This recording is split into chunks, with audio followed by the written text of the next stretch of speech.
Good morning, everyone. And to those of you who were with us yesterday, welcome back. For those of you who are joining us for the first time, welcome. It's still a little bit early on Saturday, sorry.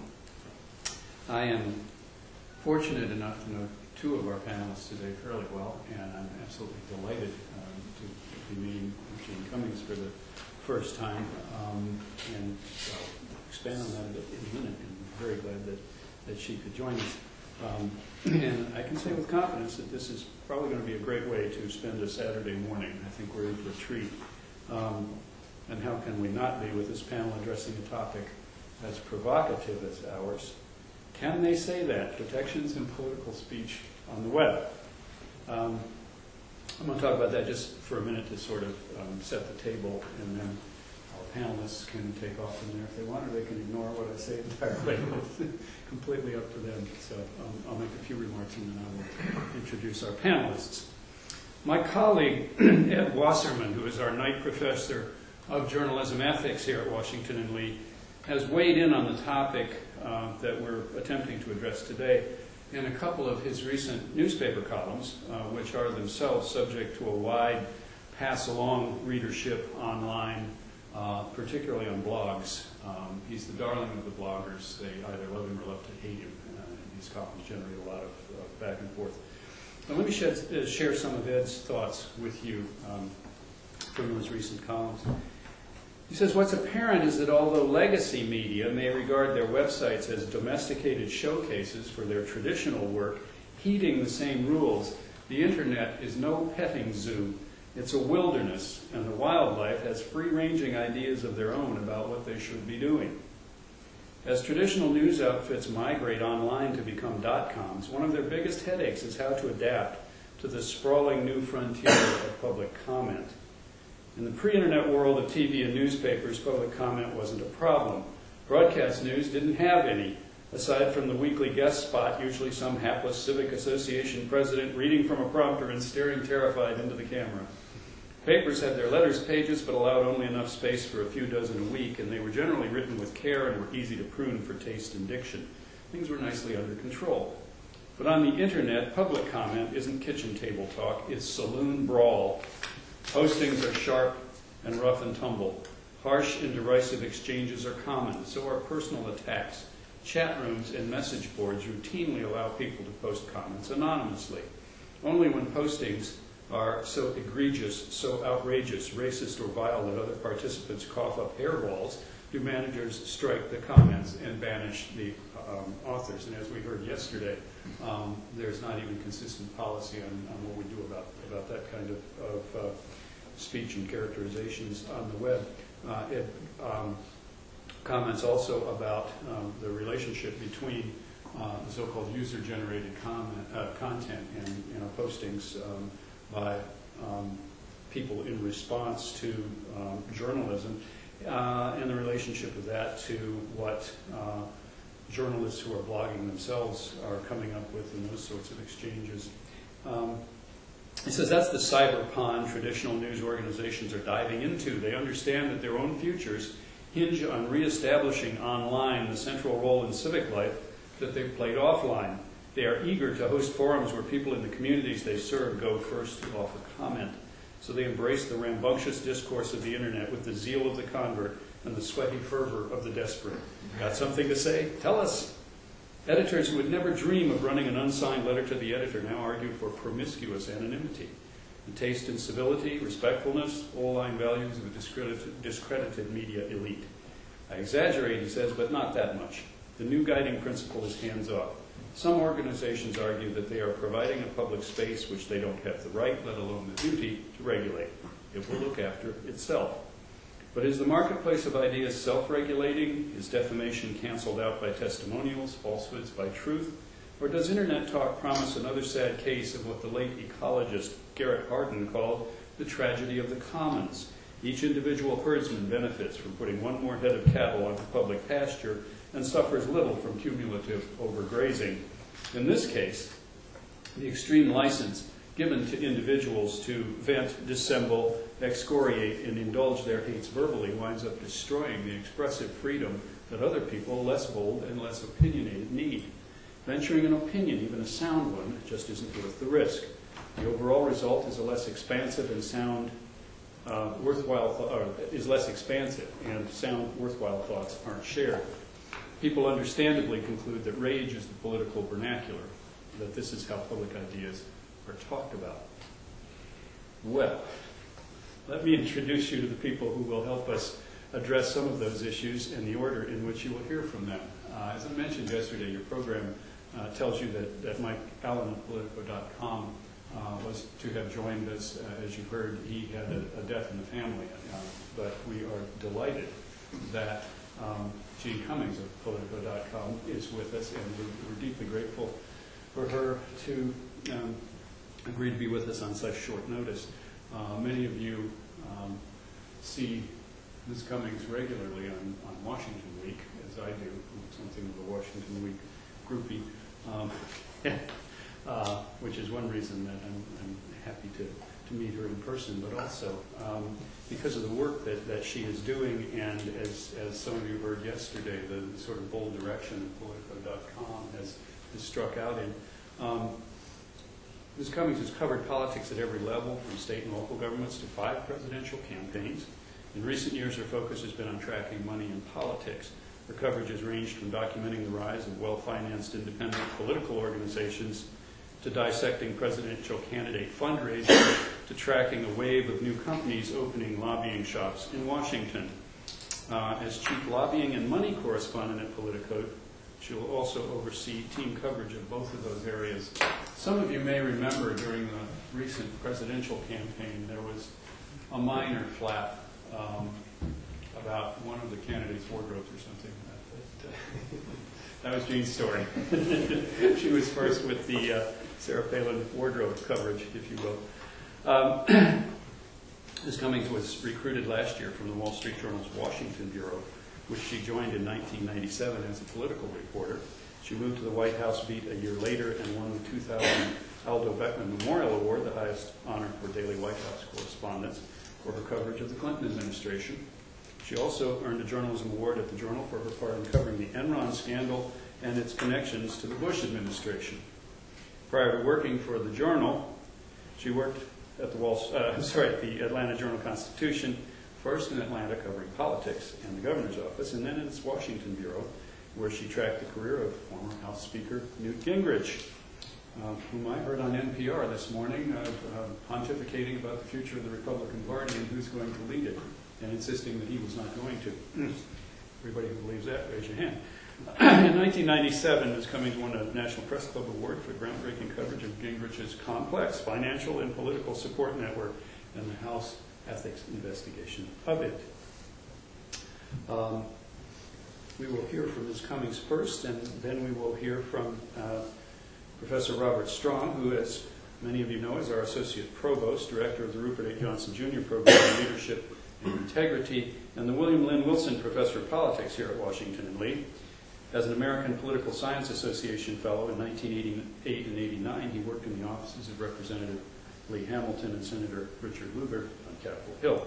Professor Strong is the author of numerous articles, book chapters, review essays, and has written 3 books, Decisions and Dilemmas, Working in the World, Jimmy Carter and the Making of American Foreign Policy, and Bureaucracy and Statesmanship, Henry Kissinger and the Making of American Foreign Policy. I may have conflated those latter 2 titles, Bob. I'm sorry. He's widely recognized as an authority on the U.S. presidency and presidential politics and elections, and I can attest that he has some wonderfully juicy anecdotes about the human failings of most of our 43 presidents and 1 president-elect. So he's a good man to find yourself standing next to at a cocktail party, believe me. Rodney Smolla is Dean of Washington and Lee School of Law. He's nationally recognized as a scholar, teacher, advocate, and writer. His wide-ranging scholarship includes 4 legal treatises, a casebook on the First Amendment, a co-authored casebook on constitutional law, and scores of articles in the nation's top law reviews. He also writes widely for general audiences, including popular books such as Deliberate Intent, Free Speech in an Open Society, Jerry Falwell versus Larry Flynt, and Suing the Press. His commentaries appear frequently in national print and electronic media, Dean Smollett's writings have won frequent recognition, including the ABA Silver Gavel Award and the William O. Douglas Award. He's also won numerous awards for his teaching, including the Virginia State Council of Higher Education Distinguished Faculty Award. Dean Smollett has also been a nationally prominent advocate in cases involving constitutional law, civil rights, and mass media.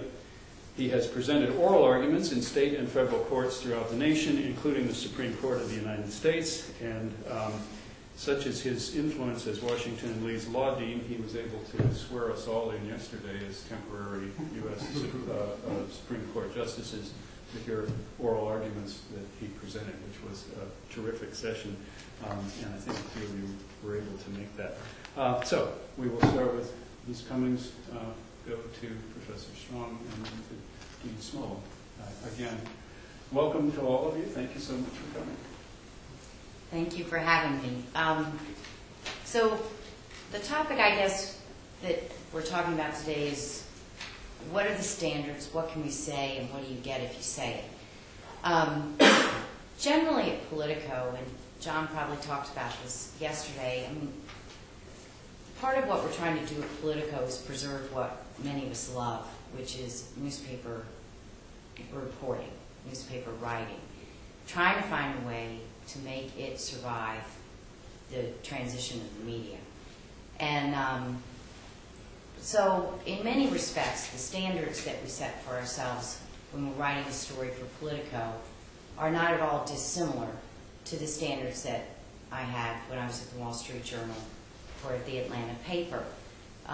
You know, we try to make sure we double or triple source important facts and stories. We try to be careful with off the records and backgrounds, just like any traditional reporter would do. What's interesting is that we have on Politico a mix. We have a newspaper side of our brain, and we have our bloggers on the other side. And that is, you know, it's a bit of an experiment, and the standards sometimes are different for the two, where the blog can become much more speculative. The sourcing on it can be less rigid than we have on the newspaper side of things. And that can create some confusion, and we still are learning about whether people who come to the site and read them view them differently. And we've learned some important lessons about that, which I'll get into in a little bit. But I think just to, you know, make a couple points about what we say and why we say it. One of the most important points I wanted to make is that we at least are trying not to become, you know, bloggers. We want to keep the standards of newspaper writing in the mix on the internet, in not a traditional newspaper form, but then on this hybrid site that we have created with just a specialized area of coverage. Then the other thing that we've learned are the comments and that you get on the stories. That was a real shock when I came over from the Wall Street Journal.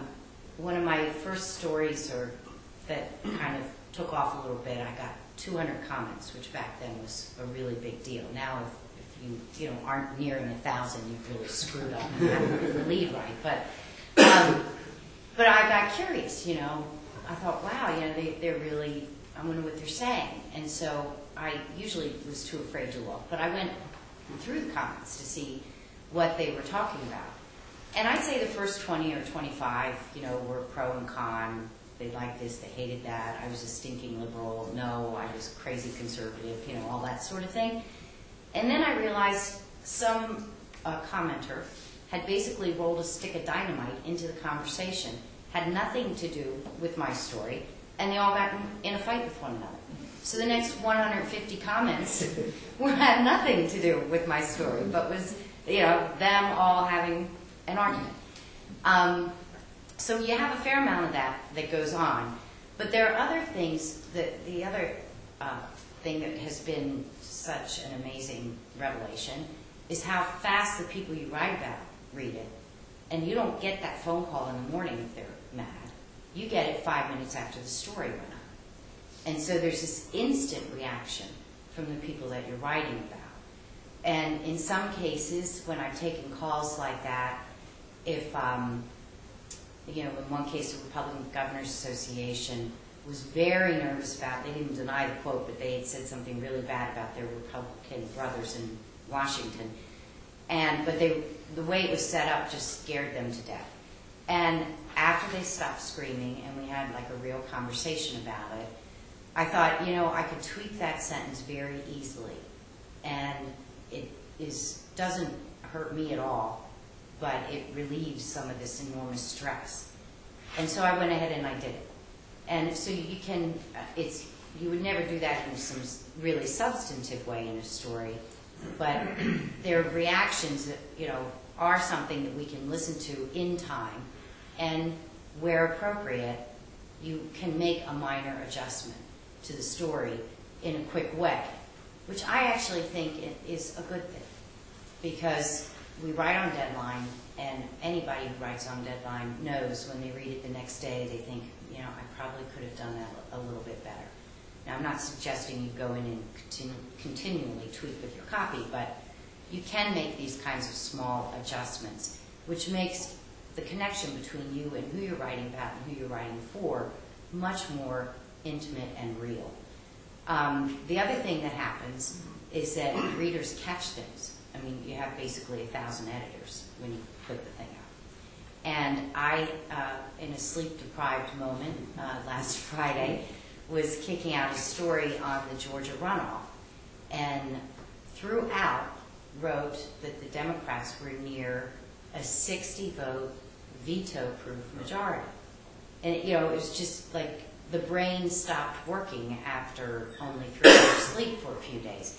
And a reader very nicely just pinged me on my email, not a comment, although I didn't look, it was probably in the comments too, but they pinged my email and said, I think you mean filibuster-proof, which of course I did. And so then I emailed the web team really quickly, and they switched it in the story. So that can happen as well. And there again, I don't have a problem with that. In fact, I'm grateful to the readers who might catch something like that, where I emailed the reader back, I don't know who this person is, but I said, thank you for the note, you're right, and I need sleep, and I fixed it. So that has really changes the sense of sort of community. I write big stories and short stories for the Wall Street Journal, and get 4 or 5 calls from people I know commenting on them, and maybe 10 emails, but it's nothing like the intensity that goes on in this day and age. And then finally, what some people do at Politico is they link to all kinds of things in their copy. That's a new development for those of us who write newspaper, who come out of a newspaper tradition. I personally am not a fan of that. I feel like you either do your reporting or you don't. And if you need to link because someone broke a story first, that makes a whole lot of sense. But I think it's something that should be done sparingly, in part because it creates a lot of risks. There's one reporter who works for me who did a very good story on Axelrod and his life as a consultant and how much money he had made. And in that story, linked to another story from a different publication. And that story, the other publication story, the Axelrod and Company believed was wrong.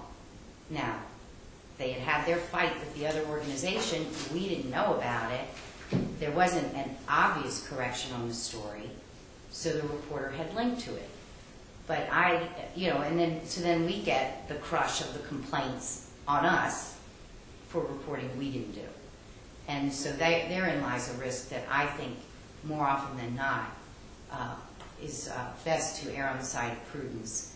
And if you didn't do it, you don't know how good that story is, so be careful about that. And then I'll just go over 2 other just small vignettes. When I was talking about the standards with the blogging side of our brain and the newspaper side of our brain, we learned a really searing lesson about what standards we use very early on, when one of our very excellent reporters and bloggers, Ben Smith, was doing reporting on whether John Edwards would drop out of the presidential campaign because of his wife's return of cancer. And Ben had a very good source who told him that Edwards was dropping out. And so there was some discussion in the office, and the feeling was it's going on the blog, so it's okay with this single source because the source was very credible. So Ben put it up. You all probably know that he was wrong. He took it down very quickly. We took a lot of heat for that. And being a new publication, it was damaging to us. And the lesson we learned was that readers don't necessarily, in a publication like ours, think there are two different standards. If you're a pure blogger, that's one thing, but we aren't. And we realized that the expectations for our site are such that you can't necessarily play too loose on the blogs and expect people to say, well, that was just the blog. When they do the real news story, it will be better or different or of a higher quality. People don't come to our site and expect that sort of two-tiered system. And so first we took the lesson home about sourcing and fully reporting. And then the other thing was to write only what we know. Even in the blog, write only what you know. And Ben could have avoided a great deal of the complaints if he had written what he knew, which was that a source had told him this. Instead, what he posted was Edwards is getting out in kind of a voice of God. So that was the other lesson learned, is that the phraseology is important. He still could have posted it on the blog, and we would not have taken the same kind of heat, and we would not have been wrong. But instead, because of the language we used, we were wrong. So taking that lesson to heart, when I stumbled onto Macy's and Neiman Marcus and all the rest of it, when I went into the RNC reports a couple weeks ago, I went looking in those reports actually for television advertising ads. So I didn't know what I was going to find, although I was curious if I would find the wardrobe, because just some of us had been talking and wondered at the expense that was being put out for her clothes. There was, some instinct in you says, look, it might be there. But in this case, I wasn't looking, but I went over and I looked for the ads, and I literally stumbled over Macy's and then the rest of them. And I was sitting there like, oh my gosh, And I said to a colleague who sits next to me, I said, Charlie, I do believe I've just found Sarah's wardrobe.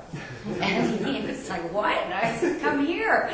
And so what did I have? I had the $150,000 worth of expenditures called campaign accessories at clothing stores, top brand, high end, on a date, September 10th.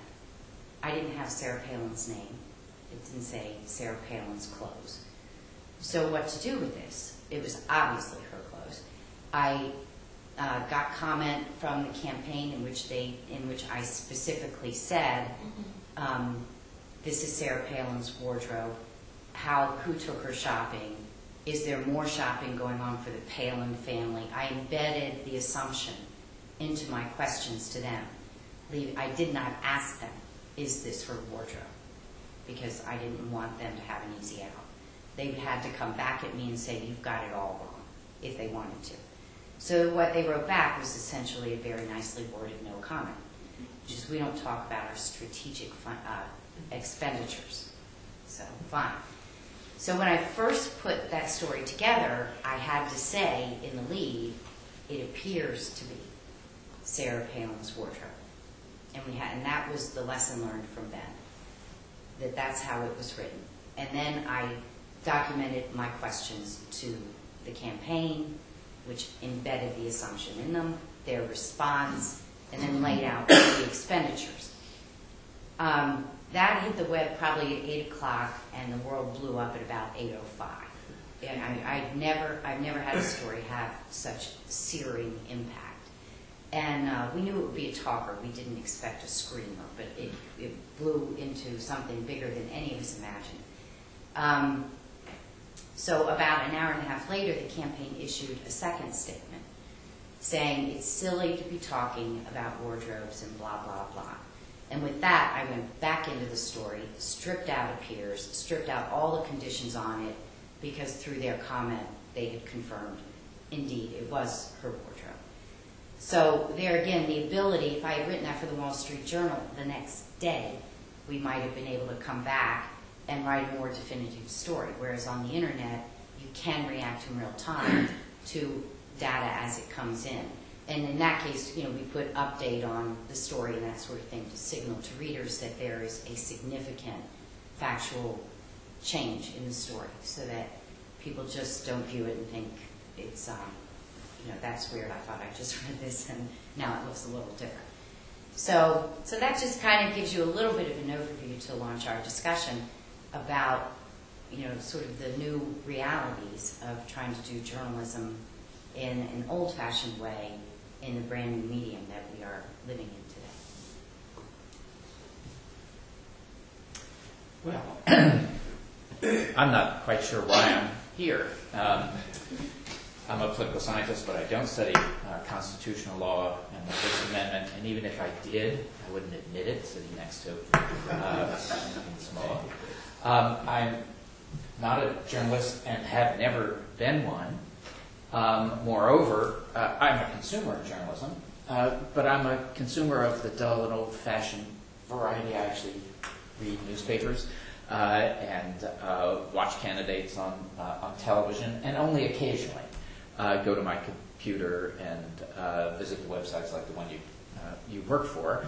What can I add to your discussion? I want to just make a few brief comments about some of the complaints I would have about the quality of presidential speech in this election cycle, because I think it is related to the broader topics you've been talking about. And before I do that, let me preface my remarks by saying I'm one of those people who think this was a really good presidential election cycle, and there are all kinds of things we can celebrate. We had the largest voter turnout we've had since 18-year-olds received the vote, over 62%. That's a real plus. We had two candidates who I think had admirable personal stories that people could be proud of. We had a clear choice in these two candidates. They had different positions on the war in Iraq. They had different positions on domestic issues.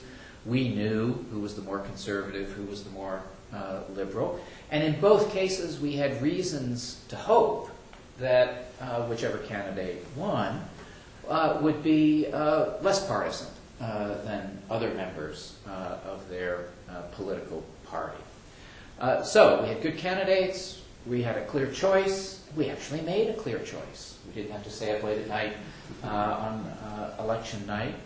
I'm famous on campus. I threw a party 2000 election night, and the posters all across campus said, "Free pizza until we have a new president." December 20th? People were knocking at my door for weeks. And it got so this was an election that had a really clear result. They are recounting in Minnesota and Alaska and a few places, but the national conclusion is an absolutely certain one. So again, there are lots of good things we could say about this presidential election cycle. But I want to point out some things that were really disappointing, or things that were odd, and things that are related, again, to the subjects you've been talking about in this conference. The first observation is about how awfully cautious and repetitive presidential candidates have to be. Now, again, this is an old observation, but one that I think has gotten much, much worse. You've been talking for the last day and a half about the new way in which information is disseminated. The flip side of that in the digital age is the new way information is collected. Everything you say can be on someone's cell phone. Every appearance you make can be captured on film. The odd things your minister has said over a long period of time can all appear very, very quickly in video clips. Every campaign now has to worry about what we in Virginia call macaca moments. And every serious campaign has people who follow the opposition candidate around in the hope of collecting one of those. And again, even in this very good election cycle, we spent an inordinate amount of time and mental energy talking about one comment at a San Francisco fundraising gathering about people who were bitter and clung to their God and guns. It was even worse when a casual remark was made to an Ohio plumber. How did that become so big? Well, again, part of the reason it becomes big is that in both of those cases, it's not the media organizations, it's the opposition campaign, wanted to take advantage of a tiny piece of language that was off message. A tiny piece of language that could be stretched, and in the case of Spread the Wealth, inordinately stretched, into an attack against your opponent. Is the lesson that future presidential candidates are going to learn from the current climate in which we campaign? Never say anything interesting. Never say anything that isn't tested or scripted. And again, this is an old issue, and one we've talked about in terms of presidential politics for a long time, but in an age in which we easily collect, we easily disseminate information, the degree of caution that candidates are going to have to exercise is going to be, I think, painful. And we're not going to have candidates like Obama very often. This is someone who can say the same thing over and over again and remain interesting. This is someone who's really articulate and who I think captured the themes that we really did care about. So that talk about change and talk about the things he put into his main message didn't get as boring as it will with many others. Joe Klein, author of Primary Colors, and a established journalist who's written lots of things about politics. There's a book called Politics Lost, in which he covers a much longer period of time and laments the decline in the quality of presidential speech. Harry Truman actually went up to the podium to accept his nomination and threw out the speech that was written for him and said what he felt. It was so late at night there was hardly anybody watching, and the convention hadn't been a particularly good one. It was actually a good thing for him to go off script and speak his own mind. Klein admires the speech that Robert Kennedy gave in the city of Indianapolis on the night when Martin Luther King Jr. was killed. It was again a speech no one had written. There wasn't time. It was a presidential candidate actually speaking from the heart. It was the first time Robert Kennedy had in a public setting ever mentioned the death of his brother. Those things don't happen anymore. And I think we're going to pay in the long run a high price in future campaigns for how cautious people are going to be. And we're going to pay a price in terms of the advice that presidential candidates receive. Samantha Power was a guest speaker on our campus just a few weeks ago. We asked permission to put her remarks, which were a very standard speech about her new book and not controversial in any way, on our website. And her answer was, no. Someone might find something. Maybe I maybe I was impolite to one of the student questioners who I didn't understand, or please, don't let anyone see what I've said.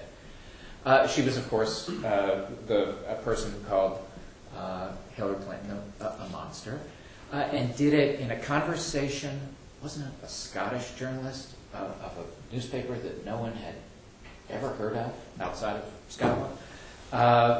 The degree to which the people who surround presidents are going to be incredibly cautious about what they say is going to be a high price for us in the future. And just one final comment about a similar problem. When candidates are so scripted, and when they are so careful about what they say, and I think this, to me, was the low point in this presidential cycle. All three presidential debates, the moderators asked the obvious question. The economy has changed. We're in trouble. You can't possibly mean that we're going to do the things about taxes you've been saying for the last few months, or the things about new programming you've been saying for the last few months. Those were common sense questions. What did we get from both candidates 3 times? Absolutely nothing. I think we have some issues that we as a society have to think about in terms of the quality of our public political discourse. And again, I'm saying that against the grain of my earlier observation, which I really do believe, that these were pretty good candidates. This was a pretty good contest. And there are many things about this election, or presidential selection cycle, to be proud of. I think there are things we should also be worried about. And I want to just put those on the table for your comments and questions. Good morning, everybody. Thanks for coming. I come at this topic from a complex array of relationships. On the one hand, I'm on the board of directors of a medium-sized media company, Media General, which publishes the Richmond Times-Dispatch, the Tampa Tribune, about 200 other daily and weekly newspapers, owns, I think, 25 television stations, ABC, NBC, CBS stations from New England down through Texas, and has an interactive media division, an online division. And I see, as a director of that company, the incredible struggle financially to try to determine whether you can keep the newspaper business alive, and I think whether you'll be able to keep the television station business alive, and the cultural dynamics of trying to figure out how to enter new media, and what it is that we do own that is of value. I think we like to think within Media General that is the ability to try to build community and enhance democracy and promote localism in the various local markets that we are in, so that we have reporters who can report on things that Political.com or the Washington Post wouldn't be interested in, a fight between a mayor and a school board and that sort of thing. And there's intense fear that if metropolitan newspapers go away, there just won't be professional reporting of the kind that you need and community building of the kind that you need. But it's a tremendous struggle to figure out how to monetize that and keep that alive as the whole economic structure of media is just shifting dramatically. I'm in a second life, I'm an academic in which I try to discuss with some objectivity issues relating to the First Amendment, freedom of speech, the boundaries between what can be said and not said from a legal perspective. And I try to approach that with some scholarly objectivity and intellectual honesty. And as a teacher, I try to lead discussions about that with neutrality, so that all points of view come out and students feel empowered to debate and express themselves. And then I have yet another life as a lawyer, and I have I've been very active as a litigator, and I've tended to be someone who defends speech in certain arenas. I often have defended highly unpopular political speech. I represented the Ku Klux Klan in a Supreme Court case involving cross-burning, for example, and the speech of Hustler magazine in a case brought by Jerry Falwell. And I represent a lot of advertisers, and so I'm a strong advocate for freedom of speech to advertise, and that includes outrageous advertising, and that, in a sense, props up the whole game to some degree. But where I have migrated and gone from arguably the side of good to the side of evil, to the dark side of the force, is that over about a 20-year period, I found myself moving from a position of reflexive sympathy for journalists and news organizations in libel and privacy matters, so that when I was at a forum exactly like this, in a room that seems identical, the same blonde wood, the same everything at William & Mary, as a younger scholar 25 years ago, I was absolutely cocksure that every libel suit ever brought against the New York Times or the Wall Street Journal or the Richmond Times-Dispatch, there was no online then, was wrong, and the journalists were right, and this was a suppression of freedom of speech and democracy. And I have totally flipped. I've flipped in terms of my moral sensibilities and my legal sensibilities, my views as a scholar, and my role, because I'm now one of the more active repeat players on the national scene in significant libel and privacy suits, often against major media outlets, both in print and broadcast media and online media. And I think, as I think about my personal odyssey, early on in the process, it was actually not long after one of my first William & Mary pontifications, I met my first plaintiff. I met my first wrong plaintiff. He was actually a fairly well-known figure in a long-lost part of American culture and lore, a man named John Henry Falk. He was a storyteller and Texas raconteur and quite liberal attacker of sort of Republican sensibilities and so on in the 50s. And Falk was accused of being a communist, and Falk was one of the people blackballed by Senator McCarthy and so on. And he filed a lawsuit, and I had a buddy who was his buddy, a fellow Texan, and he introduced me, and we went to lunch, and suddenly I realized that this was a plaintiff. I had always thought these were mean, terrible, horrible people. In his mind, he was a fighter for civil liberties. Because in his mind, the speech was the oppressor.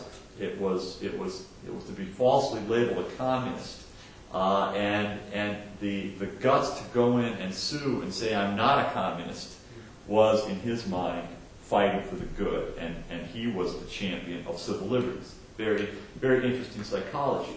It was interesting because I was introduced to him after I had railed about how bad that kind of lawsuit was. My theory being you should never be able to sue someone because they accuse you of being a communist, that that should be discourse and opinion. I've since found myself in the position of adopting this view that I very, very, very strongly believe and defend the extremely powerful set of legal doctrines that have evolved in the last 30 or 40 years that protect the press and protect speakers. So New York Times versus Sullivan is the most famous case, but there have been 30 or 40 Supreme Court decisions since then that reinforce that core decision. And I never fight those doctrines. I defend those doctrines. But much as we heard yesterday, you heard this from Judge Kaczynski a bit yesterday, if those First Amendment doctrines provide this gigantic area of freedom for discourse, for Political.com, or for anybody else, there's still this little reserve over here that if you step over this little line, there's still a 10% chance you are guilty of violating national security laws, invading people's privacy, libeling people, stalking, aiding and abetting violence. There's still a little room there where the First Amendment says you cross into this territory, you've done bad things, and a decent society should have a legal system that allows some redress and some remedy for that. And even in the crazy world of the internet, some of you may have heard the dialogue I had with Judge Kaczynski, you still, I think, want to try as best you can to preserve that little piece of accountability. It's probably impossible to preserve when the violators are, people in pajamas on the blogosphere, but it remains entirely possible to enforce it against the New York Times or Politico.com or anybody else, because they have addresses and assets and reputations and so on. And being a person who is willing to represent people who feel they've been destroyed because somebody crossed that line is a big part of what I now do. And it puts me in a lot of complex situations. I'll tell you just a few quick things about that world, because I think that's the most interesting world in terms of what we're talking about right now, and then I'll be quiet. The first thing I always try to do as a lawyer is try to determine if my client is telling me the truth or not. And the first thing I try to do, and I've done this with famous celebrities people that you would know, and political figures that you would know, and small people that you wouldn't know, private figures that you wouldn't know, that get swept into events and their lives are ruined because they're swept into things, sometimes because they intersect with a public figure. They're the person accused of having an affair with a senator and that sort of thing. What I try to do at first is say, if you did this bad thing, do not file a lawsuit. Go back and think about this. If you are guilty, do not file a lawsuit. You'll be destroyed again, and it'll be 1,000 times worse. And somehow the truth will out, and you cannot go in and say, I didn't have sex with this person, and you did. Somehow it'll be figured out. People will figure out your line, and so that's the first thing. You try to really determine if the person that you're representing didn't do the bad thing that they've been accused of doing. Then the other things that happen again and again and again are almost always, this is not every time, but almost always, when you look at the speech that is alleged to have caused the libel, there is debate over whether it really said that. And the reason there's debate, it's a lot like what you talked about your Sarah Palin story. The reason there's debate is very, very often because of the intense desire to be fast and to get the story out. The reporter or the news organization will not really have the story entirely nailed down. They won't know for sure that X happened. They may be suspicious that X happened. They may know they don't know whether X happened. They really don't know it, but there's all this rumor that X happened and all this buzz that X happened, and they've been working very hard to determine if X happened. And some pressure causes them to write a story before they know the truth. And the story is very carefully worded. And the story is carefully worded so they never quite exactly say that X happened, right? But depending on the nuances with which it's worded, depending on the headlines, depending on the nature of the quotes, depending on the structure of the article, depending on sometimes the flurry that begins to surround the article, often within minutes, right, as the bloggers hit and the other news organizations report on what this group has said, etc.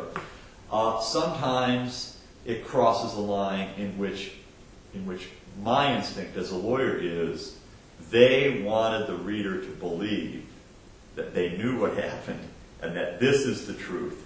And even though the story's been, we heard yesterday, it's been lawyered. You heard the journalist say it's been lawyered. Even though it's been lawyered, as a lawyer, I can see if it's been lawyered, right? Even though it's been lawyered, it wasn't lawyered enough to dispel that innuendo or that implication. And the way the marketplace absorbs the story is they absorb it as this outlet saying that this person did this bad thing. And this person immediately denies it, and everybody else starts to have, there's a hubbub about it, and occasionally it turns out the story is just faulty. It's just wrong. The bad thing did not happen. And the bad thing really hurts somebody. And then that's when I'm tempted as a lawyer, if that person wants to sue for libel, to be part of the lawsuit and to help.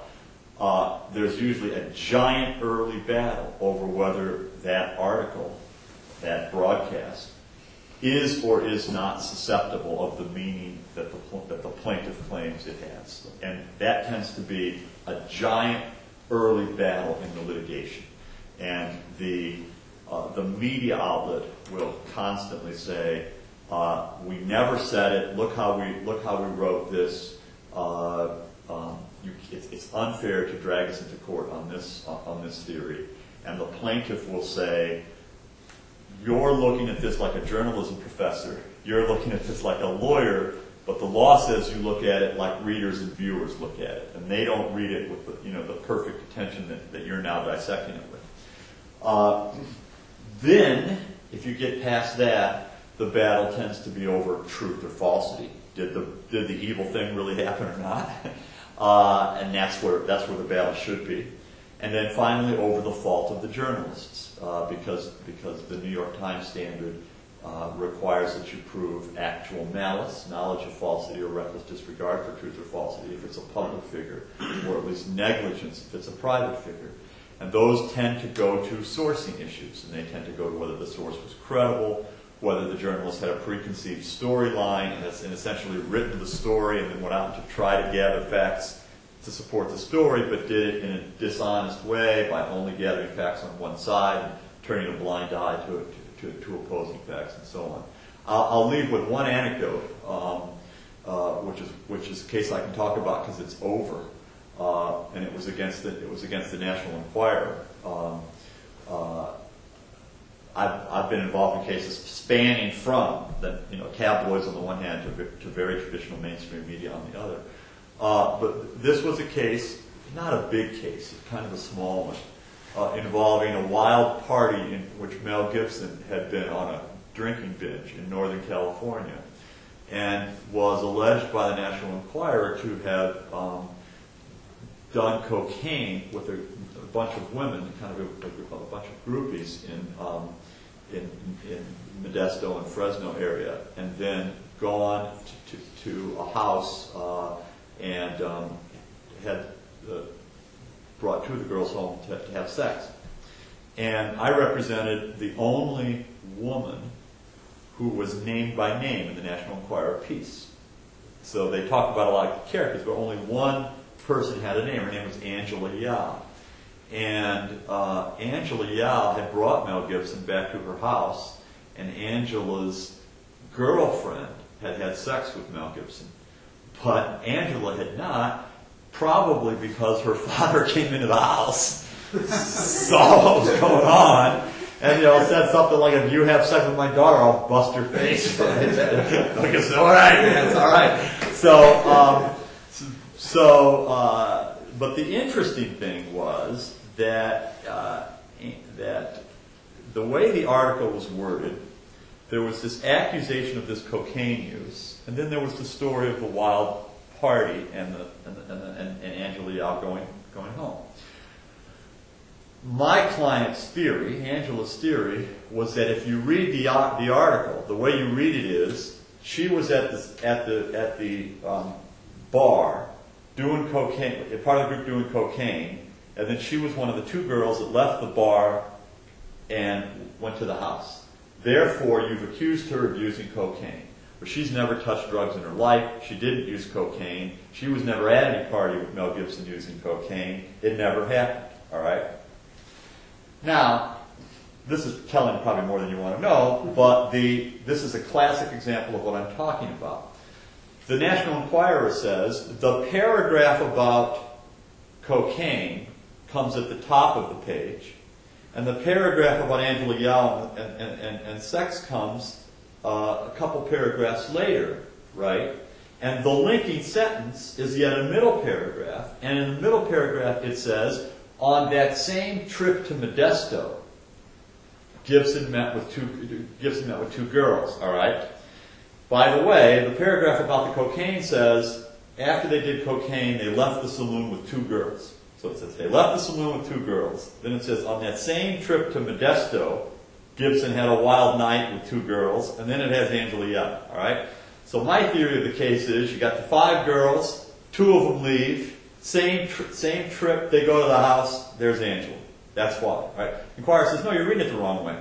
Saloon takes place one day, then another night, the same trip, a different time, 2 different girls are having the sex. There's no connection between the sex and the cocaine. And here's the main thing they rely on are paragraphs. And they had all this stuff from journalism schools and English, and like I went to a Catholic school, you learn to outline sentences and stuff. And they had a big part of their brief about the role of paragraphs in our society, and how there's a stop at the end of a paragraph, blah blah blah. And that's why you can't link these two things, and that's how well we thought this out, and that's why we're not guilty of libel. All right. So I go into court to argue this in Northern California in a federal court in front of one of the best federal judges in the United States, and he's a very, very bright guy. And I've been in front of him once before representing Carolyn Condit, who was the wife of Congressman Gary Condit, in her suit against the National Enquirer, in which they had created the impression that she killed Chandra Levy. So I was happy to be in front of this judge because I knew him as a very good judge. I walk into the courtroom, and he basically says, there can be no libel unless you say something bad about a person. This was in one paragraph. Your client's claim is in the other paragraph. It never says she did cocaine. And for 20 minutes, he basically reads what obviously is the opinion he's already written, that my side loses, right? And he said, Mr. Swilling, you come all the way from Virginia, you have anything to say? I said, well, Judge, it's the National Enquirer's motion. Don't you want to hear from them first? He goes, no, I don't think so. There you go. So I know he's already decided the case against me. So I get up and I say, Your Honor, and I go through all my theories as to why we have a right to get this in front of a jury, because juries would have read it the way I'm reading it. He's listening very politely. Clearly, he doesn't accept a thing I said. So I'm almost ready to BlackBerry my client saying, I think we just lost the case. The National Enquirer gets up, great lawyer, I like very much, great First Amendment lawyer, and does what I probably would have done. He only talks for a minute. He thinks he's won the case, and no, don't want to mess it up. Your Honor, I believe everything seems to be exactly right, blah. Normally you're supposed to stop, but I was antsy, and the judge had sympathy to come all the way from Virginia to go out and argue the case. He said, Mr. Swain, you want to try again? Say anything? I said, I do, Your Honor. And it's one of those things that it's shameful how often this happens to me as a lawyer, but you think of it at the last second. We had been arguing this case using briefs and things printed in documents, and all the lawyering had been done the way you do, argue cases. But sometimes it's really important to see the actual thing. And I'm sitting there, and I've got the copy of the National Enquirer on the desk, right at the table, just like this. And I look at it, and suddenly something hits me that had never hit me before. I wish I had a blackboard. But if this is the page, if this is the newspaper, right? Here's the story, but there's pictures in the National Enquirer, and there's a picture with all kinds of cocaine paraphernalia, which adds to the evil of the story, right?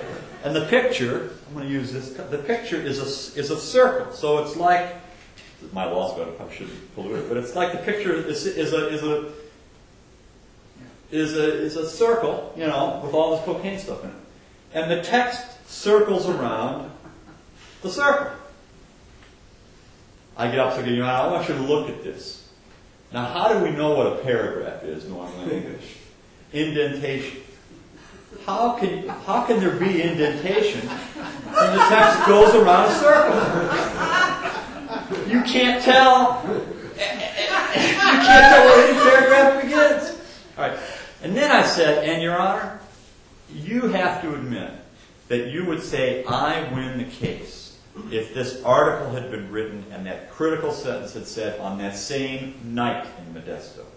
If it had said on that same night in Modesto, you'd say for sure my client could have been one of the two girls.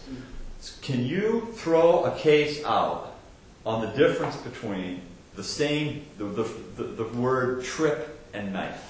All right? I said, you can't. Particularly when this whole thing is a sensational story about Mel Gibson, about all the evil stuff he does, drugs and sex, and they mention one human being, my poor client, Angela Yao, who didn't sleep with him and didn't do drugs and has really been damaged in this community because of the innuendo there. You take the circle and you take the word and you can't throw my client out. And we ended up winning. Just change his mind. That's a little tiny case, a little tiny story, but that's how these battles get fought very, very, very often.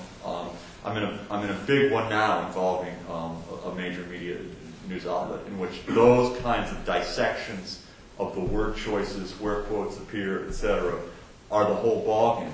And I guess I'll stop with the question whether you think this is kind of a sleazy business to be taking these cases to court, and this is a punishment of free speech and journalistic enterprise and public discourse, or whether it's important to try to have some sort of, I guess, ethical and legal enforcement on the edge, because sometimes when the article didn't really need, because sometimes it's just bad journalism. It's not good for society to have pieces written that have faults in them, and you know you don't know it, and you intentionally lawyer it.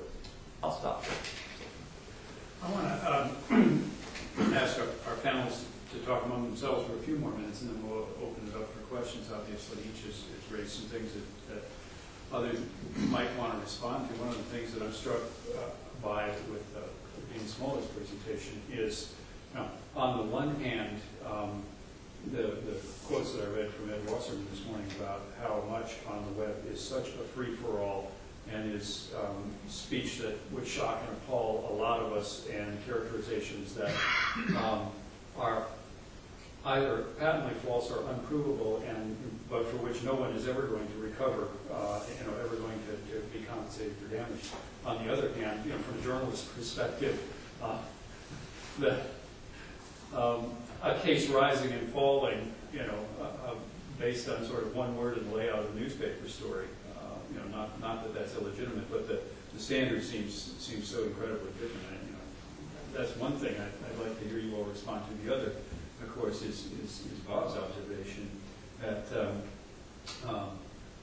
candidates are going to, going forward, and it's already started, going to have to be so incredibly careful that nothing interesting or enlightening, presumably, is ever going to happen again. And the extent to which, I think the implication was, if a lot of that is being generated by the other campaign, having stalkers listening to everything people say and then leaking it to reporters, what the journalist's job is in either picking up on that or just leaving it the hell alone. I've thrown a lot out there, but whatever anybody wants to respond to, go ahead. Well, I think Bob is exactly right on your point, and I thought that was my biggest disappointment in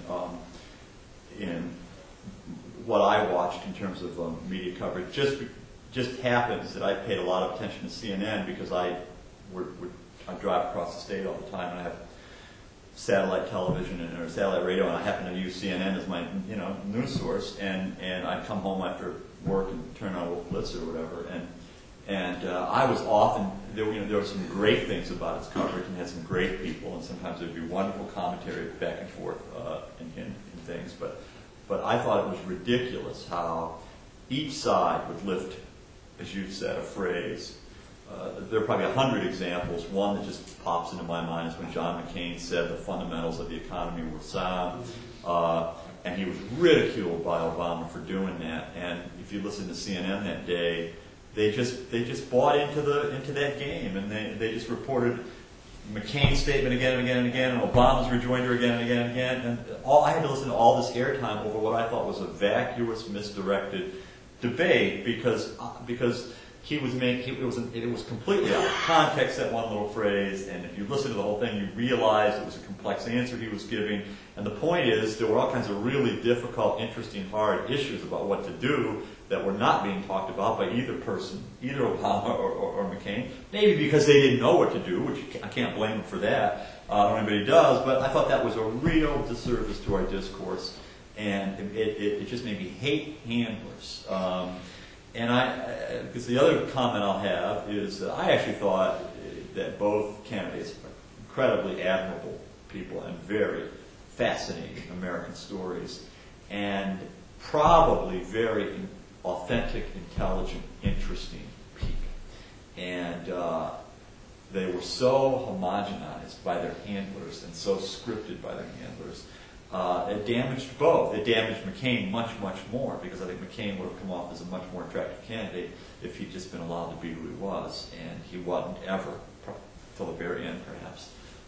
So I think you were exactly right. And can I add a quick comment to that? One of the things I found really frustrating, I also watched a lot of CNN, and this is a criticism of their commentators. You would see them sitting at a table with their laptops open, or their BlackBerries in their hand, and they would read you something, or clearly be referencing what they have just been told by the media handlers, because there are media handlers as well as candidate handlers, from the other camp. My sources, in the Obama circle are saying this about that quote.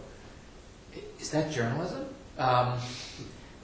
Why can't we actually see the people who work for Obama or work for McCain and see them say nasty things about the folks on the other side? Why do we have to have David Gergen sitting in the middle? He actually wasn't as bad as some of the others. Why do we have to have mediation of that conversation by people who allege some expertise that doesn't seem to be there? All right, well, I'll come to the defense of my industry a little bit here. First of all, I'll leave CNN largely out of this. Except, does everybody remember who Phil Singer was? Phil Singer was Hillary Clinton's press secretary. And I thought there was a brilliant moment on CNN when Gloria Borger, looking at her computer screen, said, well, what I'm hearing is blah, blah, blah, blah, blah. And Roland Evans, who was sitting next to her, looked at her computer screen and said, why do we care what Phil Singer has to say? It was like this total outing of what was going on. But getting back to, I think, a couple of points. The repetition. I think that this has been going on for a long time, and it's not going to change. And the handlers get a lot of power given to them. If a candidate wants to be authentic, a candidate can be authentic, and the handlers can rip their hair out. But we saw at the end Sarah Palin going rogue. I mean, these people are instructed in what to do, they are harangued in what to do, but in the end, they can do what they want. And so, any modern politician today knows that they have to watch their P's and Q's. But if they are truly an authentic candidate, they can go out there and behave that way. And John McCain made a choice. His whole primary, he was the maverick John McCain, and he made a decision to turn and become something else, and to cut off what was one of his strengths, which was his ability to really interact and show his personality. He stopped using humor, which he used with great advantage during the primary and that sort of thing. So I think the candidates themselves have to take that hit as much as their handlers do. But let's talk about the fundamentals of the economy. There comes a point in a campaign when a comment like that rings true, and it won't work if it doesn't. Barack Obama's bitter comment was talked about a great deal. He only went off message probably 3 times in a year and a half, which is extraordinary, and that was one of his moments. And the McCain campaign tried, and Hillary Clinton tried, to use it to knock him out of the race. It didn't work. he won working class voters. And he won many of those voters in Pennsylvania that were supposed to have been destroyed by this comment and so horribly offended by this comment. So the voters aren't dumb. And so even if we take a comment, we speaking broadly of the media and including the other side, and try to make voters see it in a way that doesn't fit for them when they see the candidate, it's not going to work. And that's what was wrong with John McCain's comment.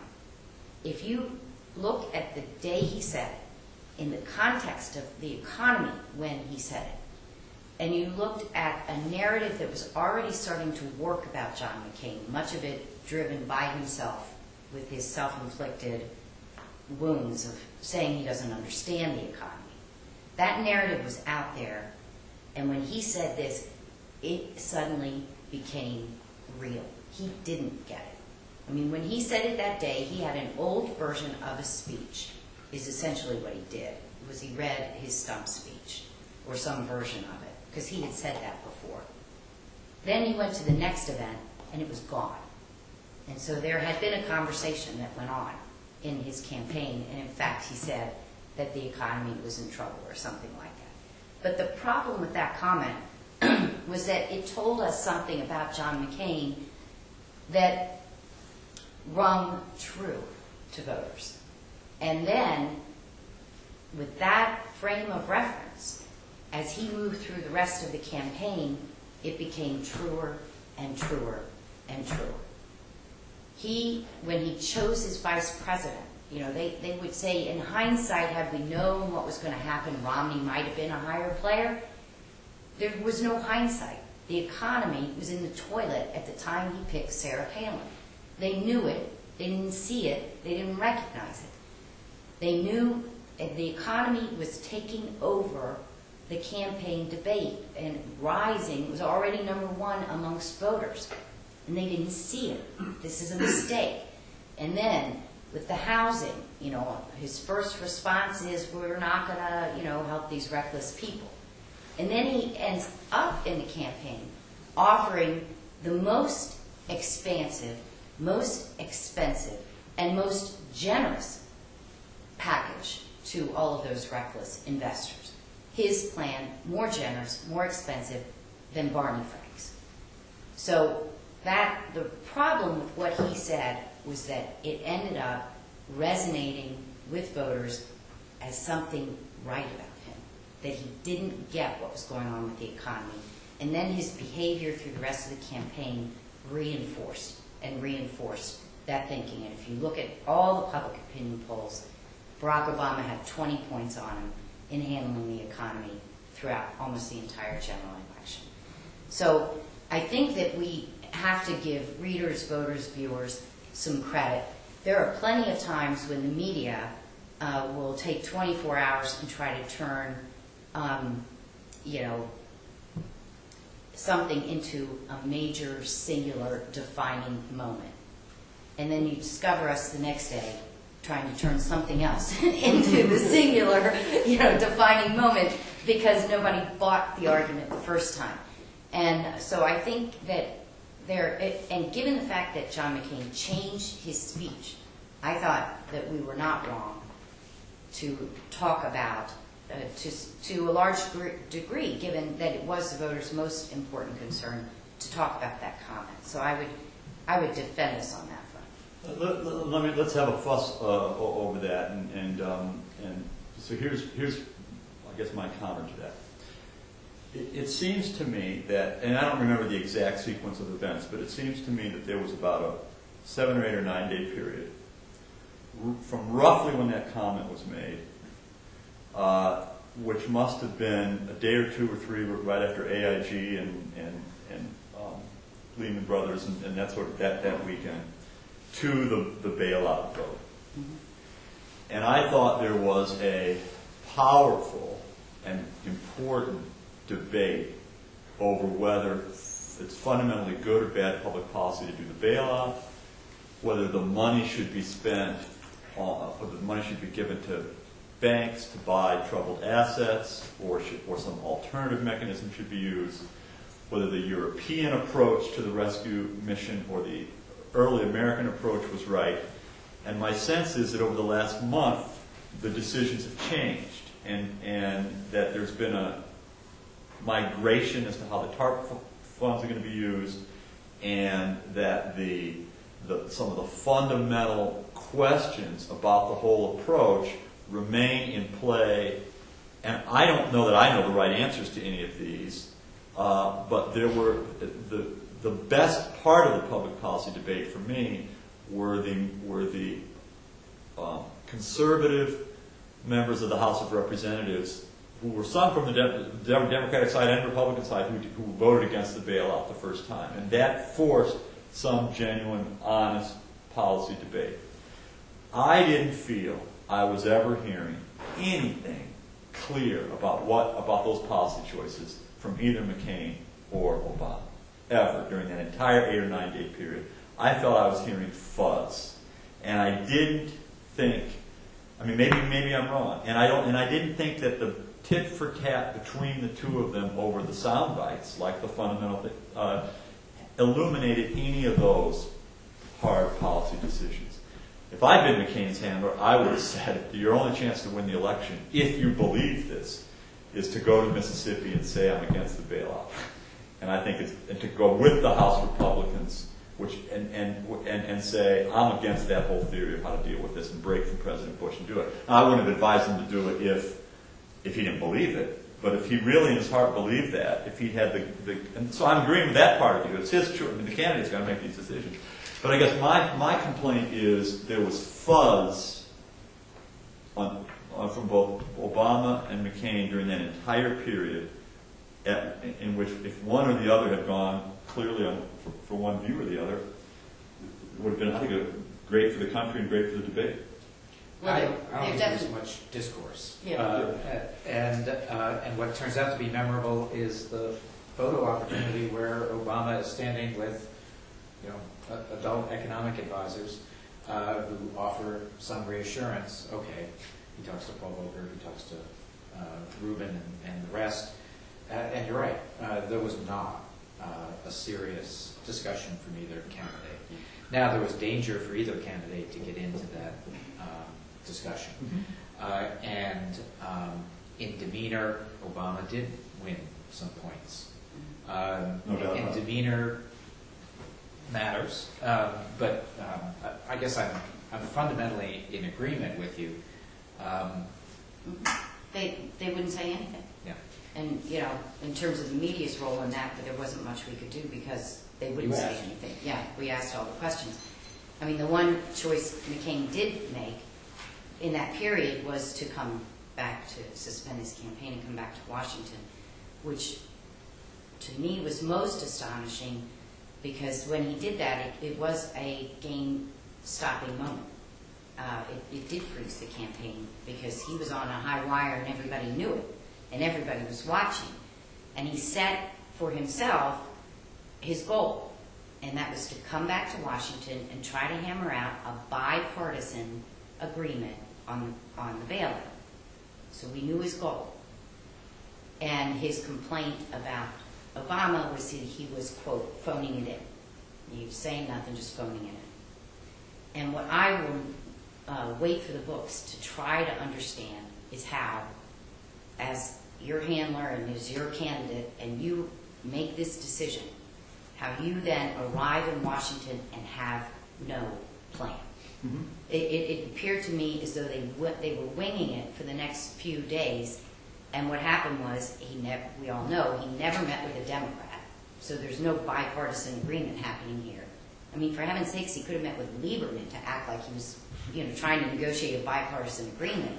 But, once you set that out, it's then incumbent upon you to have a series of photo ops that reinforces that you're trying to accomplish what you said you were going to do.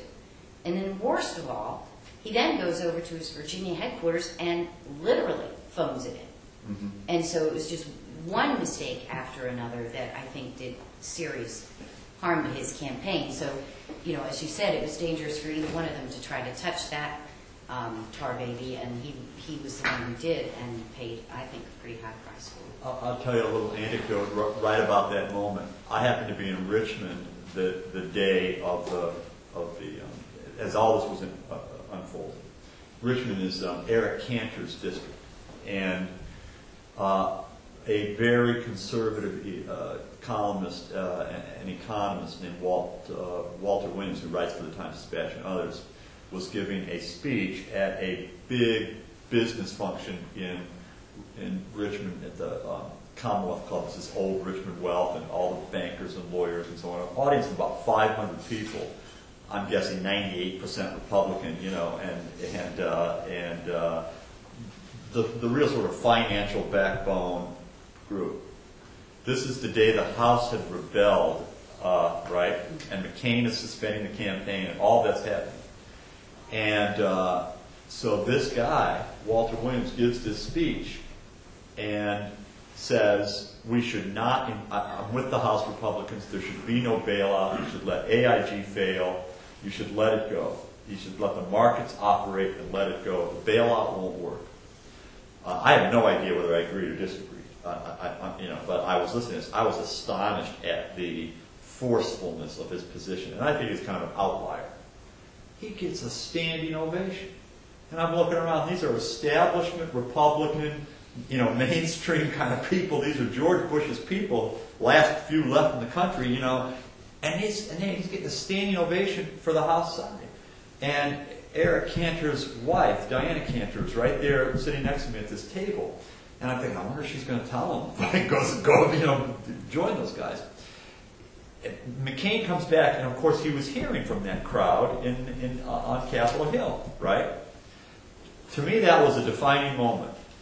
I said, that's when I said, if he wants to win this, if I just saw that standing ovation and the House is coming out against it, he could go back to Mississippi and say, guess what? I'm not in favor of a bipartisan agreement. As I think this through, as I listen to my friends in the House, this is what I think. And I think he would have rallied a Republican base, the free market folks. Even the leaders in the Bush administration were doing this whole bailout sort of against their soul. That would have been a brilliant moment. I think he lacked that if he was going to be a maverick, that was the moment to be a maverick, and he missed that opportunity. Assuming he believed it again, maybe he thought the bailout was right. I don't know. We don't know what he really thinks. Let's start with the questions here. Go ahead. Thank you so much. I have gone to the dark side, so let's put it on the table. The media is biased. I came from Hyde Park, where Obama's from, and I went to University of Chicago School and to Columbia Journalism School to save the world. So I have all the sympathy in the world. Being a journalist is a terribly hard job, and you kind of do want to have to save the world to do it. But there's absolutely no question in my mind that this election was influenced. All the studies are showing it about the bias of the media. Now, so I just wanted nobody's mentioned that.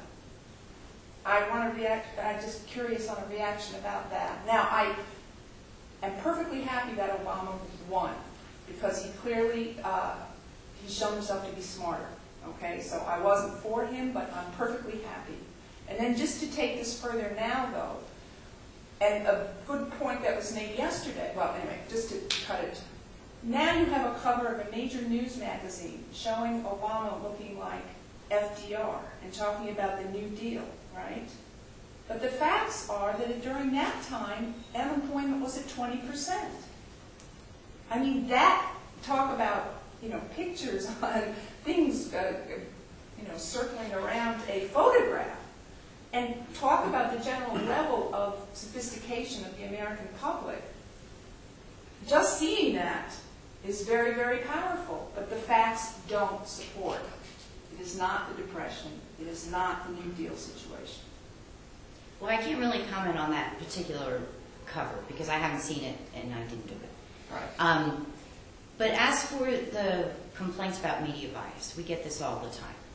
And the funny thing is, both John McCain and Barack Obama entered this race as sort of the media darlings. they both were media darlings. And I don't think that John McCain was treated unfairly in this campaign. And I think if you go back, and there have been some studies done that were done during the campaign that showed that, in fact, there were given weeks that Obama, the negative stories about Obama eclipsed those about McCain, particularly in the last couple of months. And that was, I think, because he was drawing more scrutiny because of the fact that he was a front runner. But, I mean, in the end, we write about what they do, and we write about what they say. And the bottom line is John McCain didn't run a good campaign. He didn't run a good primary. He didn't run a good general. And what can we do? And what do you do with that? I mean, there was a point, we had a conversation in Politico, and it was like, you know, what can we say that, you know, would be a good story for John McCain? I mean, we literally sat down and thought about it. It was like, what do you say? I mean, everything, the wheels were falling off of the campaign. And so, I mean, at a certain level, you just got to cover the car wreck in front of you, and if it's not good, it's just not good, and there's not a whole lot you can do about it. So, you know, I think that McCain came in, unlike some other Republicans who I think have come in and had more hostile relationships with the news media, and so, you know, when they say the media hates me, they have like evidence of like a history of clashes with the media. McCain came in without any of that. He was like one of the few Republicans who might go on the national stage with that kind of relationship with the media. So, you know, I mean, in the end, it is what it is. And if he'd run a good campaign, then we'd be writing about a good campaign. I mean, my specialty is money and politics. And, you know, I had to note 3 times in the campaign that John McCain was broke. You know, I can't help that. I didn't do it. I didn't, like, not give him money. So, I mean, I totally agree. I completely agree. As I say, the best man won in terms of running a campaign. But if we're talking about the subtleties and the subtle influences and really being realistic, you know, just that, I mean, I will give an example of going back to Columbia Journalism School, and there was a panel like this, and Mike Isikoff was there. I happen to know that he took 1 week to break the Monica Lewinsky story.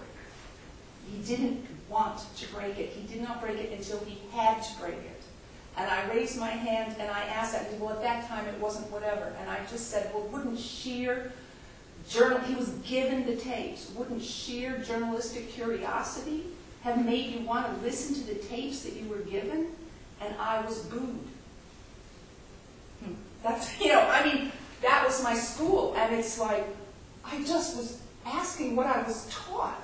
And it was like, journalism now is supposed to equal being, and I was gassed in Chicago in '68. I've been on the other side too. We're talking about, and I just want to ask one more thing to you. What are you talking about that the candidates, what is it that you want to have happen? I mean, the fact that the campaigns are so managed means that every single comment that can be picked up by a journalist is a drop of water in the desert. What is it that you think the answer is? Well, I'm on your side, I think. I'd like, well, like many people, I'd like a different debate format. I would like to see more unscripted time from the candidates. The incentives are all against it, and I don't think it's going to happen. It's kind of a futile thing to plead for. But I want to comment briefly about, was there bias toward Obama?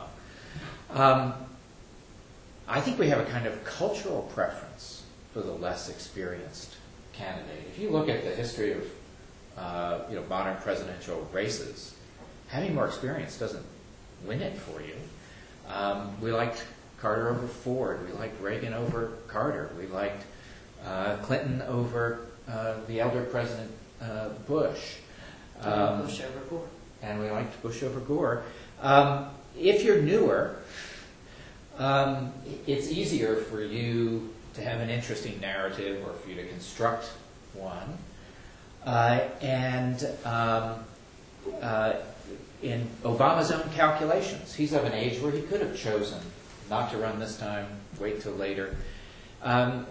We actually know he had conversations with people who said, no, the longer you wait, the less likely you are to be interesting. You will have cast more controversial votes. You'll be more tainted by serving as a senator. So I think you are correct that he received perhaps an unfair advantage, but I'm not sure it's one that you can attribute to a media bias. It's a kind of cultural bias, if that's the right terminology. We want new people on the scene, and we get excited about what they might offer. Now, there was also enormous substance to his newness and to the possibility of the first African-American president and the rest. So it isn't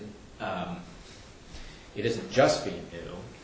There were elements of his story that had a real Totally, emotional and I power. think his decision to talk about race brought me to tears. It was courageous. It went against everything he was told, and I am thrilled to have the first And African-American president and that all those speech good things. After But the I'm just saying, I can't believe we've had a panel without talking about how... Well, Nia, if you also look at what were the negative storylines on Obama, they were Resco, Ayers, and Reverend Wright. And every one of them got extensive coverage. So, it's not like a situation where somebody sat on a story for a week and hesitated to report it. I know Politico had Ayers stories the summer before, the fall of '07. We had an extensive piece on who was Ayers and what about this coffee and that sort of thing. Newspapers largely did Reverend Wright in that same period. It was more around Iowa. But it wasn't until the tape emerged, which Reverend Wright himself had made, that the televisions could do it, because they needed that sort of visual thing, given their medium. But as soon as they got it, it went out. And so, I think we could face a lot more criticism if, there either had been reluctance or some attempt to, not run the Reverend Wright tapes. But none of that happened. I mean, the 3 negative storylines on him, they were aired. And I think you would be hard-pressed to find a voter who had not heard of one of those 3 people, Resco being the lesser of the 3. I'm not criticizing the profession at all, because it's all motivated by the noblest beliefs that you're doing what's correct. I would use the word what's right, but I'll use the word what's correct. But, what journalist couldn't run the tapes? But when you talk talk about about his hair was on fire. But when you talk about you bias, don't get a gold star for running, and you have to say it's incredible that it took tapes coming out on the internet. Everybody in Chicago knew. Now, I don't have anything against Obama for going to that church, and I don't want to dominate. But I had nothing against him for going to that church. That was the smart and political thing to do. He ran a brilliant campaign. I have no I problem would with like that. to get to some of the other. Yeah. Can I just chime in on this, because I think I pretty strongly disagree with you. I think that I don't think that any blame whatsoever exists with the media at all. I'm completely a defender of journalists and the media on this score. I don't think there's such a thing as the media anymore. I wrote a piece a while back called "Where Have You Gone, Walter Cronkite?" There was a time when there was a kind of media. There were 3 or 4 networks and some agenda-setting, newspapers like the New York Times, the Wall Street Journal, and so on.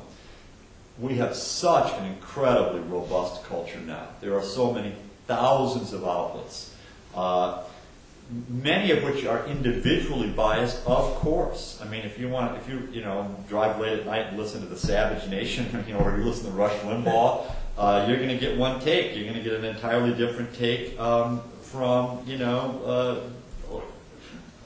other bloggers, and there's such a check and balance. There's such richness. There's so many brilliant journalists and commentators, and there's no agenda setter anymore. There's no Walter Cronkite anymore, and so I think that a candidate has the opportunity to be authentic if they want to break through and do it. And I think we're sort of hungry for that. I will say this, I think that Obama did break through, if not always very specifically on specific policy matters, his personality did come through. There was an authenticity, in my view, to the way he presented himself. But he got the heck attacked out of him by, thousands of outlets that were very against him for all sorts of reasons, legitimate and illegitimate. So I just don't, I think, of course, an individual reporter may be biased. A particular reporter may do something that you think is unethical. Whole story that you think should have been broken. But to generalize about a whole culture of people, I just, to me, it's not. That's not what I said. Sorry. Well, I know, but I One mean, more time. That's not what I said. I know, but I guess what I'm saying is, That's not what I said. I'm not attacking your position so much as the argument that there is such a thing as the media anymore in the way we're using it, a collective that has a consciousness or a direction one way or the other. I want to talk about this robustness for a second, or ask you some questions about it. Especially Eugene, about this business about blogs versus Politico's effort to instill the kind of traditional journalistic values.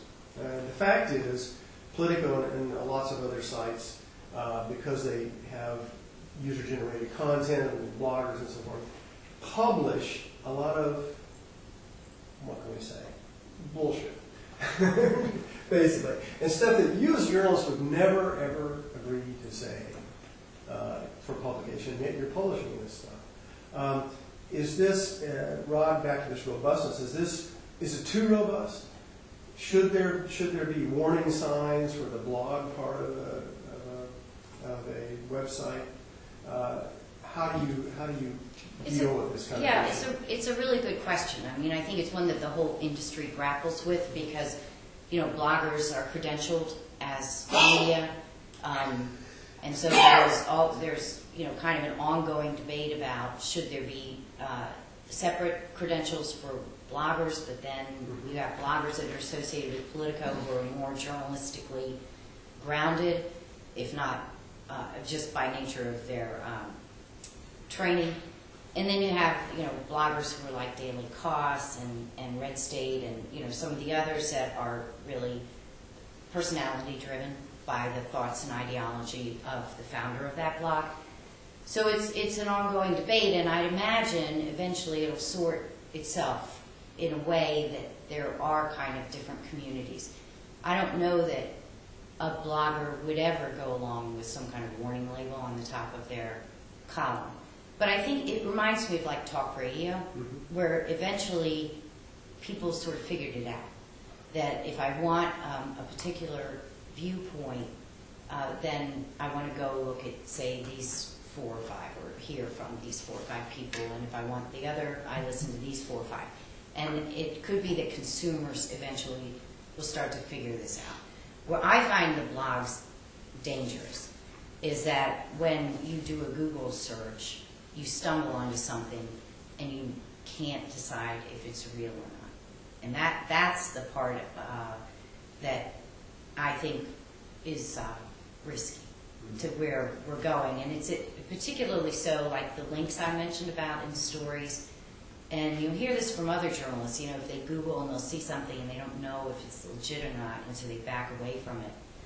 Well, that's a good instinct, I think, to back away from it. And that's where I find the links in stories to be imprudent. Because if you haven't done the reporting on it, why put it into something that has your name at the top of it? I think it raises a lot of legal issues as well as just journalistic problems. Let me just follow up on that a little bit. This is about labeling. Traditional media does it every day. It says opinion. I wonder, because don't you feel like it strikes at the credibility of anything electronic now? If everything electronic is, robust is putting it mildly. Well, if you meet the bloggers though, they think they're right. Yeah. So, to them it's factual. To many of them. You know what I mean? They don't view it as this is just me spouting off. This is me telling people what's real and what's true for some of them. So that's why I think any kind of labels would probably be resisted. Now, in a case like Politico, would we at some point label them differently? I think that I would rule that out as something that might happen at some point. I have actually a Google blogging story that I've bored all my colleagues in journalism with over the years, but there are a few students who haven't heard this. In 2004, CBS ran the story that got Dan Rather fired, the story about the National Guard, with these documents that turned out to be dubious. Lieutenant Commander Killian was the commanding officer. There was one living person in that first story who they presented as Killian's assistant, who looked at the documents and said what they say is what he was talking about at the time. That person was named Robert Strong, and CBS said he's now a professor. It turns out he's an English professor in Austin, but he knew what he was stepping into. So he had removed every reference to himself that he possibly could off the internet. And he had made CBS promise, don't tell anybody my phone number, don't tell anybody my address, don't tell anybody the institution I'm affiliated with. So that story went on, and immediately afterwards, people, who is Professor Robert Strong? And because we have an aggressive public affairs office, I was at the top of the Google list. And I began receiving hate mail. And this wasn't just references to me in the blogs. Later on, I went back and looked and found those. Those were pretty bad. But you can find my Vita. You can get my email address immediately. I began receiving really vicious mail, and lots of it. And how much is George Soros paying you? Why are you lying about our president? And there was it was funny at first and kind of ironic. They were complaining that CBS hadn't carefully, done their research. Well, they hadn't carefully done their research about me. There were only 3 or 4, I guess there were 5 people who were Professor Robert Strong when you Googled that day. And there were only 2 of us who were of an age where we might have been, contemporaries of Bush in Texas. It's a strange experience. The next day, my phone was lit up, and there were calls from Time Magazine, New York Times, Washington Post. All those people wanted to know, are you the Robert Strong you referred to last night on CBS? And to all of them, I said no, and they were very polite and moved on. But the bloggers didn't, and the hate mail didn't, until 3 or 4 days later when the Associated Press found the actual persons. It's a scary thing to get in the middle of one of those. It's better than having sex with Mel Gibson. I guess. But, the innocent people who can get swept up in that, that is a real concern. And the tone of it, I find disturbing. I find the tone. There were threats I Yeah. received. Yeah. And I stopped, eventually I just stopped Looking. looking. And I also tried to reply to people, and they had all rigged their email messages so that you couldn't reply. Which, That's interesting. yeah. I'm not sure I understood it exactly, but you talked about the 2 sides of Twitter. Aren't you lending credibility to the less careful side by putting your name, associating your name with it? Yeah, that was why that was one of the points I was trying to make earlier, that when Ben and the editors made a choice to run Edward's thing in the blog and not as a newspaper story, and they thought that would work, and it didn't. It didn't work at all. And so now we know that indeed, it is viewed as one entity. And so the bloggers, we have 5 blogs, and they, still either have to, meet the standards that we do with the newspapers or the news stories that we try to run, or explain it. And that's the other really interesting thing that we've done with the blog is it's like Ben or Jonathan Martin, who had done the Republican blog for us. They'll say at the top of something, I don't know if this is right, but this is what, I've heard. And so they'll just be a lot more frank when they put it on the blog. Now, obviously, something like that would never be a news story. But the funny thing with the blogs that I think is will change the political arena, is that the age of dirty tricks is really in for a reckoning. Because, I turned to our White House editor, and when the robocalls went out, and Ben and Jonathan both said, we're hearing about robocalls, what do you hear? And kaboom, we got scripts, we got tapes. And I turned to Charlie, I said, when you can't run a self-respecting push poll or a dirty robocall anymore, what are we coming to here? There's nowhere to hide. And, the bidder in San Francisco hitting Pennsylvania is another example of it. But I was really the direct mail that always goes on fire negative at the end of a campaign. And in just last cycle, I had gotten a family in Ohio and a family in Pennsylvania to collect their direct mail and mail it back to me, all this snail mail, to the Wall Street Journal, so I could see what was going on with the direct mail at the end. Forget it. They get it, and they scan it, and boom, it's gone.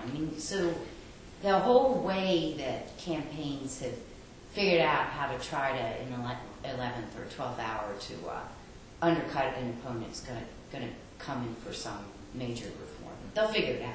But just one real quick, looking back to something that John has, I want to disagree with myself, which I like to do. I was celebrating the robustness of our culture, and that's good. But I think one negative is then you also get this fragmentation, and people tune into what they believe, and so everybody's tuning in. The right wingers are tuning into Rush Limbaugh and so on. And then I think we do lose something there, because we lose some. I'm kind of a centrist, and you lose some possibility for national community and consensus. The other real quick thing I'll say is I do think we're cultivating a little bit of a pop-off culture. And, I'll write a piece in Slate or something, and then within an hour there'll be 50 things. And I don't read them a whole lot, but sometimes you'll just say, well, this person thought about this for all of 3 seconds, and they just pop something off. And I kind of see it in our students a lot too, and I really worry about it for law students. I'll see an email dialogue go back and forth, and sometimes very reckless statements in an email, and unprofessional things and so on. And I'll say, you just can't go say the first thing that comes into your mind if you're going to be a professional and be a serious person in discourse. But I think that the robustness of the culture kind of creates that instinct in people. And I think that hurts sometimes because those statements are often very hurtful and damaging, and they make the speaker look bad because they make you look frivolous. And so that's sort of a disagreement with myself.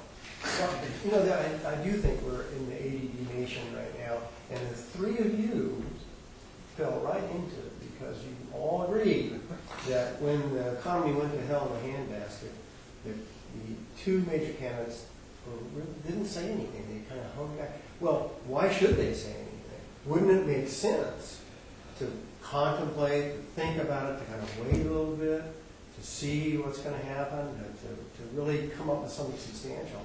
And then you were complaining that, well, how come they didn't come out and tell us? That is a good point, John. And I do want to say this. I would have no difficulty with that if someone had the honesty to say, this is very difficult, and I don't, Now that happened because of the sense of emergency. That itself was in a way a position, because the idea that we would go slower was taking a position that we wouldn't bail out right away, so it was fraught. But it would have been somewhat refreshing to have one of them say, there are these policy options, they're difficult. I guess no candidate ever wants to say that. They don't look presidential if they say that. I think they had enough time to contemplate it, and I think it's a leadership moment. Yeah, I think it's. And I think they used it as a political moment. Yes, I think I agree with you.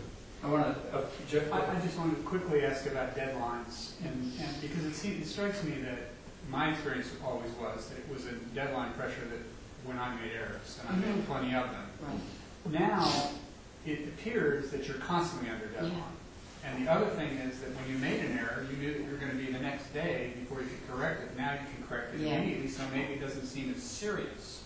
Oh no, it's still, you but still hate making. There may be those, though, who say, well, I'm going to go with this, I know I can correct it right away. Can you talk a little bit about what the deadline, and it's not just Politico, which is internet only, but every newspaper I see, I think they're almost constantly on deadline. Yeah, it's very true. It is, journalism will become a totally AAA personality kind of place, if it wasn't before more so. Politico has both. We have a print edition that runs, circulates around Capitol Hill. So we run on two systems. And so we have traditional newspaper deadlines. But then we have the Feed the Beast, the web. And there is enormous pressure to be first. Enormous. And it is, that's one reason why for young journalism students it can be a real challenge, because you'll learn how to write on deadline. And learning and making mistakes under these kinds of pressures are, the risk factor there is very high. And we had a couple of reporters at Politico who seemed to think you could, slap something up there and then read it, and then go back and like tweak and fix and, and they were sort of constantly going back into their copy and, we had to say stop, that's not appropriate. And, but there is that temptation that, well, I'll just get the first, thing up there and then I'll fix it. And that's, that is a problem. And the deadline stress does lend itself to errors. And so you do have to discipline yourself, to step back. And I deal with numbers, which scares the crap out of me, that I get a number wrong. And so what I do is I backstop myself now with more people to make sure they do calculations too. So it's done in real time. I save time, but it's my way of double checking myself. Was there any magic, was there any magic to 8 o'clock for the Palin story? Because you said it broke at 8 o'clock. That's when I was done. It just happened? Yeah, that's when I was Because it done. sort of hit the middle of the nightly talk show. Yeah, the reaction was unbelievable. Yeah. But no, it was around 8 o'clock, but that was just when I was done. And therein, I got somebody at the Federal Election Commission to calculate behind me to make sure because I knew that number had to be dead on. That one was, and I had a second, at one of the line editors who was still in the office at that time. We stopped and we went over every single number to make sure that it was correct. Because I knew that one was going to get a lot of scrutiny, if not by the public at large. The McCain and campaign and the RNC were going to go through that one with a comment. As they should. We're unfortunately about out of time. I wanted to ask each of our panelists if they have a concluding statement or final thoughts before we wrap this up. I'm going to indulge myself to make a couple of observations.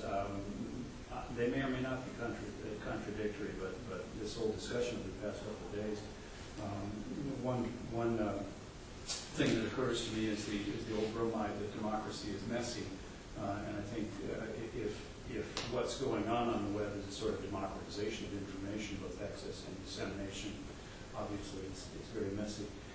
And the other is Daniel Patrick Moynihan's observation that everyone is entitled to his own opinion, but not everyone is entitled to his own set of facts. And as we go forward, it's going to be interesting to see how new media reconcile both of those statements. I want to thank our panel.